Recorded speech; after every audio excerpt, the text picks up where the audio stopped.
This is Do Justice, Vlog 6. Justice is a tricky matter that Christians today should contemplate their role in.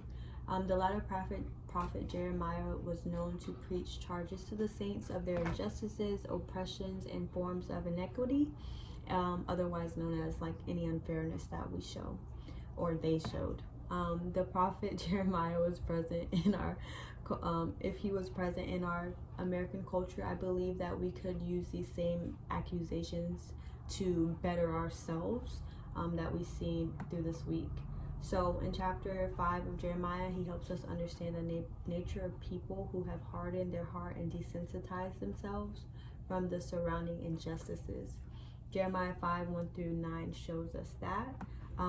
The Old Testament professor Ronald E. Clements describes it as Jeremiah's insistence that a deep and demonstrable connection existed between the moral insensitivity of the people and the invasion and destruction which they were about to suffer. So in Jeremiah 5:20-31, it just proves the lack of hospitality God's children can sometimes display. Jeremiah 5:28 says, "They have grown fat and sleek. They know no limits in deeds of wickedness. They do not judge with justice the cause of the orphan to make it prosper, and they do not defend the rights of the needy." So American injustices stem from the political and social systems, and this includes unjust treatments of our poor and hungry, widows, orphans, foster children, and immigrants.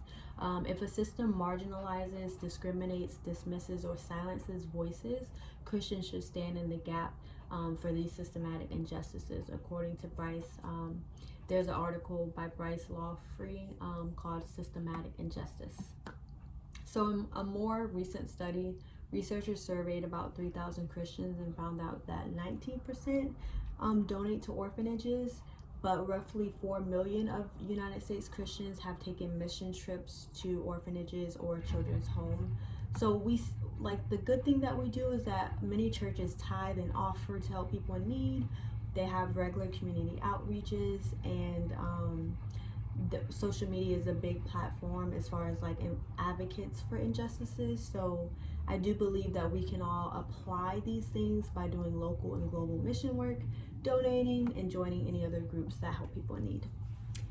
So in Jeremiah 7:5-7, and then also in Jeremiah 22:3, we see that Christians shouldn't oppress foreigners, fatherless, widows, and it poses us not to shed innocent blood or go after idols.